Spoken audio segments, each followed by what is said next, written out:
Hey there, and welcome back to Botanic Haven. If you're new here, this is the place where we talk about all things gardening, plant care, and creating beautiful green spaces both inside your home and out in the garden. I'm so glad you're here today because we're going to dive into something that I get asked about constantly. And honestly, it's one of my favorite topics to discuss: the 10 easiest plants to grow for beginners. Now, I know what you might be thinking. Maybe you've tried keeping plants alive before and it didn't go so well. Or maybe you're just starting out and feeling a little intimidated by all the information out there. Trust me, I've been exactly where you are, and I promise you that growing plants doesn't have to be complicated or stressful. In fact, once you understand a few basic principles and choose the right plants to start with, you'll be amazed at how rewarding and fun it can be to watch something grow under your care. Let me tell you a quick story about my neighbour Daisy. A few years ago, she came over to my place looking absolutely defeated. She told me she had just killed her third plant that month, and she was ready to give up on the whole idea of having greenery in her home. She said she felt like she had the opposite of a green thumb. Maybe a brown thumb, she joked. But here's the thing. Daisy wasn't doing anything fundamentally wrong. She had just chosen plants that weren't suited for beginners, plants that needed very specific conditions and careful attention. So I gave her a snake plant, told her to water it maybe once every 2 or 3 weeks, and to just let it do its thing. Fast forward 6 months, and that snake plant is thriving in her living room, and now she has about 15 other plants scattered throughout her apartment. The transformation wasn't because she suddenly developed magical gardening skills. It was because she started with the right plant, built her confidence, and learned through experience rather than frustration. That's exactly what we're going to do today. We're going to walk through 10 plants that are incredibly forgiving, that will tolerate a bit of neglect, that don't need fancy equipment or perfect conditions, and that will give you that wonderful feeling of accomplishment when you see new growth emerging. These are the plants that will turn you from someone who's nervous about keeping anything alive into someone who genuinely enjoys caring for green things. And the beauty of starting with easy plants is that they teach you the fundamentals: how often to water, how to read what a plant needs, how to troubleshoot basic problems, without punishing you harshly for mistakes along the way. Let's start with something that's practically indestructible: the snake plant, also known as mother-in-law's tongue. This plant is legendary in the plant community for its ability to survive almost anything you throw at it, or rather, anything you forget to do for it. Snake plants can tolerate very low light conditions, which means you can put them in corners of your home that don't get much natural sunlight, and they'll still grow slowly but steadily. They store water in their thick, upright leaves, so they actually prefer to dry out completely between waterings. I've seen snake plants bounce back from months of neglect, from being placed in dark bathrooms, from being overwatered and underwatered. They're also excellent air purifiers, which is a nice bonus. If you're the kind of person who travels frequently or who has a busy schedule and might forget to check on your plants regularly, the snake plant is your best friend. My friend Oliver has one that he inherited from his grandmother, and I swear that plant has survived 3 house moves, being forgotten in a garage for 2 months, and every imaginable lighting condition. It just keeps growing. Next up is pothos, and if snake plants are the kings of low maintenance, pothos plants are the queens. These beautiful trailing vines have heart-shaped leaves that can be solid green or variegated with white or yellow, and they grow incredibly fast once they're happy. Pothos plants are perfect for hanging baskets or for placing on a shelf where their vines can cascade down, creating this lovely waterfall effect of greenery. They're extremely tolerant of different light conditions. They'll grow faster in bright, indirect light, but they'll also survive in lower light areas without complaining too much. The wonderful thing about pothos is that they're very communicative plants. When they need water, their leaves will start to look a little droopy and less perky, and once you water them, they bounce back within hours. It's like they're teaching you their language. You can also propagate pothos incredibly easily by cutting a stem just below a node and placing it in water until roots develop. I've probably given away 50 pothos cuttings to friends over the years, and almost all of them are still thriving in their new homes. There's something deeply satisfying about creating new plants from an existing one, and pothos makes that process foolproof. If this guide has helped you, write 1 in the comments, and if not, write 0. This way, I'll know which tips are most useful for your garden. Now let's talk about peace lilies because these plants are absolutely stunning and surprisingly easy to care for. Peace lilies have gorgeous dark green leaves and produce elegant white flowers that look almost like they're made of porcelain.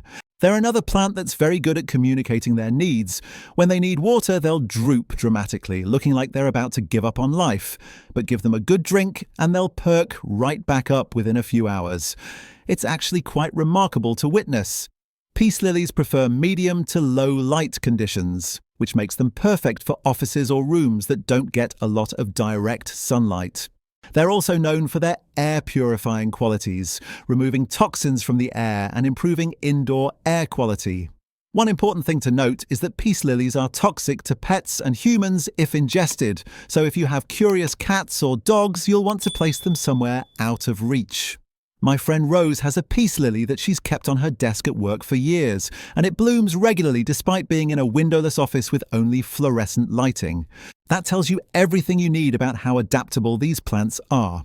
Moving on to something a bit different, let's talk about vegetables for beginners, because growing your own food is one of the most rewarding experiences you can have as a gardener. Cherry tomatoes, particularly varieties like Sun Gold, are fantastic for first-time vegetable gardeners. They're prolific producers, meaning you'll get tons of tomatoes from just one or two plants, and they taste absolutely incredible when picked fresh from the vine. So much better than anything you'll buy at the grocery store. Cherry tomatoes do need a decent amount of sunlight, ideally 6 to 8 hours per day, and they need consistent watering to prevent issues like blossom end rot or cracking. But if you can provide those basic requirements, they'll reward you abundantly. They grow tall and will need some kind of support like a tomato cage or stake, but that's easy enough to set up. I remember the first time I grew cherry tomatoes, I was shocked at how many tomatoes came from just 3 plants. We were eating them in salads, snacking on them straight from the garden, making fresh salsas and still giving bags of them away to neighbours.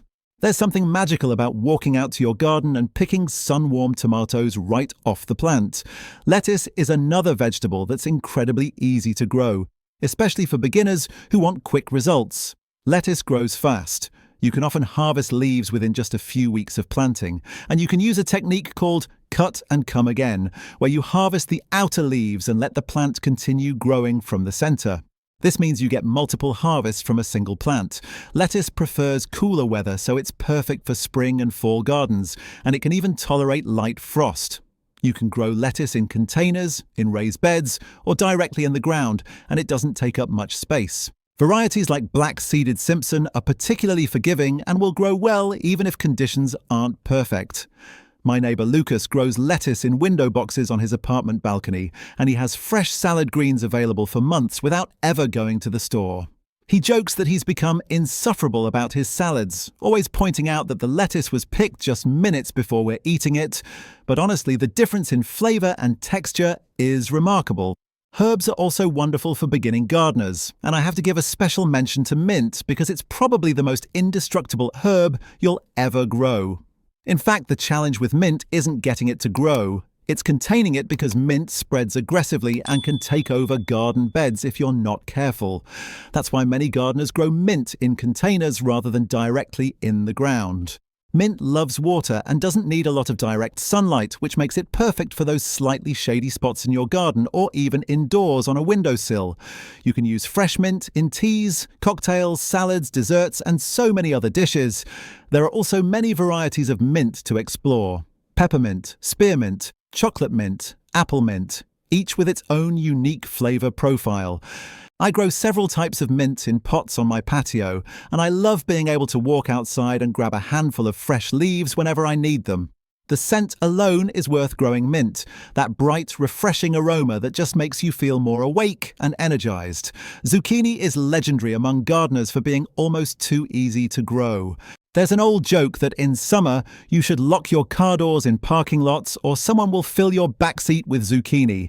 And honestly, it's not far from the truth. Zucchini plants are incredibly productive, and just 1 or 2 plants will produce more zucchini than most families can reasonably consume. They grow from seed very easily, they don't need much maintenance once established, and they're ready to harvest relatively quickly.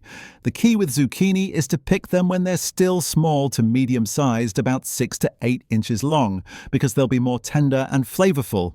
If you let them get too big, they become watery and less tasty, and the plant will produce fewer fruits overall. Zucchini needs full sun and consistent watering, especially during hot weather, but that's about the extent of the care required. I've seen people get creative with zucchini recipes out of sheer necessity. Zucchini bread, zucchini noodles, grilled zucchini, stuffed zucchini, zucchini fritters. Because once those plants start producing, they really don't stop until frost arrives. Let's talk about another vegetable that's perfect for beginners: beans. Whether you choose bush beans, runner beans, or pole beans, they're all relatively easy to grow and quite reliable. Beans don't require rich soil. They actually fix nitrogen in the soil, which improves it for other plants, and they're not typically bothered by many pests or diseases. Bush beans are probably the easiest because they don't need any support structures. They grow as compact plants that support themselves. Pole beans and runner beans grow vertically and need something to climb on, like a trellis or teepee structure, but they produce more beans per square foot of garden space. Beans can be grown in containers if you don't have garden space, and they're ready to harvest fairly quickly. Plus, fresh beans from the garden taste so much better than store-bought beans. They're sweeter, more tender, and have much better texture. My friend Ivy grows purple beans in her garden because she finds them easier to spot when harvesting, and they turn green when you cook them anyway. She says her kids are much more willing to eat vegetables when they can watch them grow from tiny seeds into food on their plates. Sugar snap peas are another crop that's wonderful for beginners, and they have the added benefit of tasting absolutely amazing when grown at home. Store-bought snap peas can't even compare to the sweet, crisp, juicy snap peas you pick fresh from your garden. They're a cool weather crop, which means you plant them early in spring or in late summer for a fall harvest. They need some kind of support to climb on, but once you provide that, they pretty much take care of themselves. Sugar snap peas don't have many pest problems, and they'll tolerate light frosts without any issue. You can eat the entire pod, which makes them perfect for snacking right in the garden or adding to stir-fries and salads. I plant sugar snap peas every spring along a simple wire trellis, and within a couple of months, I have more peas than I know what to do with. They're one of those crops that makes you feel like a successful gardener even if you're just starting out, because they're so productive and require so little intervention on your part. Radishes deserve a mention here because they're one of the fastest growing vegetables you can plant, which makes them perfect for impatient beginners or for teaching kids about gardening. You can go from seed to harvest in as little as 3 to 4 weeks with many radish varieties. They don't take up much space, they can be tucked in between other plants, and they're very forgiving of less than perfect soil conditions. Radishes do best in cooler weather. They can become woody and overly spicy if grown in hot conditions, but if you time them right, they're incredibly easy. They need decent sunlight, at least 6 hours a day, and consistent moisture to grow quickly and develop crisp, mild roots. Fresh radishes from the garden are so much better than store-bought ones. They're crisp, juicy, and have a bright, peppery flavour that adds a nice kick to salads and other dishes. You can also eat radish greens, which are nutritious and tasty when sautéed or added to soups. Finally, let's talk about succulents and cacti, which are fantastic for beginners who want to try their hand at indoor plants but might not be home often enough to water regularly. Succulents and cacti store water in their thick leaves and stems, which means they can go weeks without water and be perfectly fine. In fact, overwatering is the most common way people kill succulents. They're much more tolerant of drought than of soggy soil. Succulents come in an incredible variety of shapes, sizes and colours, from the classic rosette-shaped echeverias to trailing string of pearls to architectural aloes. They generally prefer bright light, so placing them near a sunny window is ideal, and they need well-draining soil specifically formulated for cacti and succulents. One of the nice things about succulents is that they grow relatively slowly, so you don't need to repot them frequently, and many varieties can be easily propagated from leaves or offsets. I have a collection of small succulents on my kitchen windowsill, and they add such a nice pop of colour and texture to the space without requiring much attention at all. The common thread running through all of these plants is that they're forgiving. They don't require perfect conditions or expert knowledge. They can tolerate mistakes and bounce back from neglect. They teach you how to be a better gardener without making you feel like a failure when things don't go perfectly. And that's exactly what you need when you're starting out. Once you've successfully kept some of these plants alive and thriving, you'll have learned so much about watering, light requirements, soil health, And reading plants signals that you'll be ready to branch out into more challenging plants, if you want to. But honestly, some of the most experienced gardeners I know still grow these beginner plants because they're reliable, beautiful, and productive. There's no shame in growing easy plants. There's only the joy of having healthy, thriving greenery in your life. One of the most important lessons I've learned over years of gardening is that every plant is different, and even within the same species, individual plants can have slightly different needs or personalities. That snake plant that thrives in your dark hallway might struggle in your bright living room. That tomato plant that's producing like crazy might be right next to another tomato plant that's barely setting fruit. This is why observation is so important. Spend time looking at your plants, noticing how their leaves change throughout the day, checking the soil moisture, seeing how they respond to watering or changes in light. Plants are constantly communicating with us through their appearance and growth patterns, and the more you practice observing and responding, the better you'll become at understanding what they need. It's not magic or an innate gift. It's a skill that develops through attention and experience. I also want to address something that stops a lot of people from trying gardening in the first place: the fear of failure. Let me be very clear about this. You will kill plants. Every gardener has killed plants, even the experts with decades of experience. I've killed plants through overwatering, underwatering, choosing the wrong location, bringing home pests, forgetting about them entirely, and probably a dozen other ways. Each time it happens, it's disappointing, but it's also a learning opportunity. When a plant dies, try to figure out why. Was the soil always soggy?